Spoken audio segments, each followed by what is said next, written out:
Les amphibiens regroupent ces animaux à la peau fine et humide qui passent obligatoirement les premiers mois de leur vie dans l'eau. Vous connaissez peut-être la salamandre, puis aussi les tritons, puis encore les crapauds,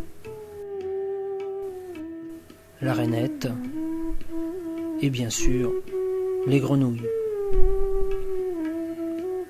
Pour beaucoup, ces dernières sont toujours vertes et passent tout leur temps dans l'eau.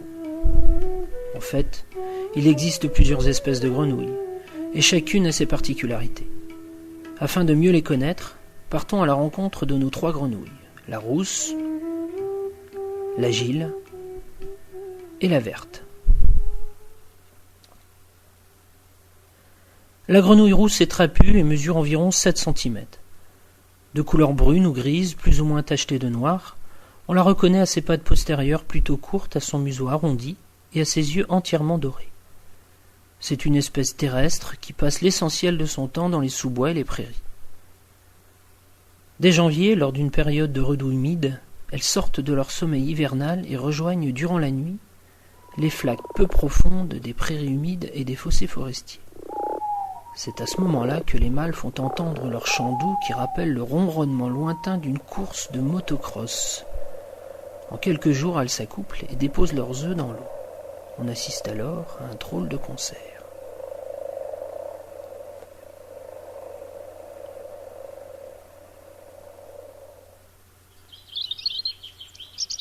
Les pontes sont regroupées en amas gluants qui flottent à la surface dans les premiers jours. Plus tard naîtront des têtards, et les plus chanceux se métamorphoseront et quitteront l'eau au printemps. La grenouille agile est plus svelte, mais à peine plus petite. Également de couleur plus ou moins brune ou beige, sa peau est souvent moins tachée. On note également un museau plus pointu, un œil doré mais sombre sous la pupille, et des pattes arrière bien plus longues, ce qui explique son nom. C'est aussi une espèce terrestre, fréquentant les boisements et le bocage. De février à avril, les individus se rassemblent, s'accouplent et pondent dans des mares ou des étangs. Les mâles font alors entendre leur chant peu sonore, souvent au fond de l'eau, rappelant vaguement le caquettement d'une poule. La ponte est un amas en forme de boule de pétanque et fixé à un végétal sous la surface de l'eau. Celle-ci finit par libérer les têtards qui se métamorphosent et quittent l'eau en juin. Enfin, les grenouilles vertes.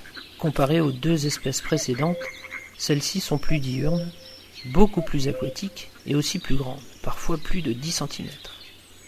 Malgré leur nom, leur couleur est très variable, même si souvent, on distingue une ligne claire sur le dos.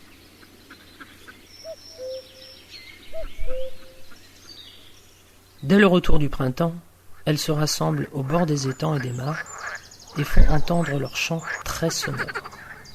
Les sacs vocaux de chaque côté de la bouche fonctionnent alors comme des caisses de résonance.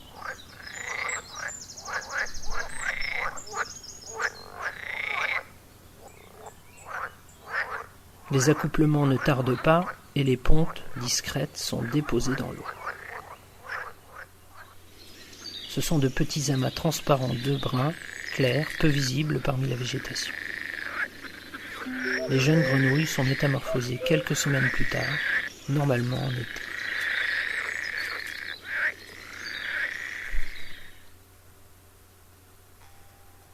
Si vous souhaitez apprendre à mieux les connaître, n'hésitez pas à sortir à leur rencontre. Et ne manquez pas la suite, dans le cycle de vie des grenouilles, vous découvrirez qu'avant d'être grenouille, le têtard devra traverser quelques épreuves.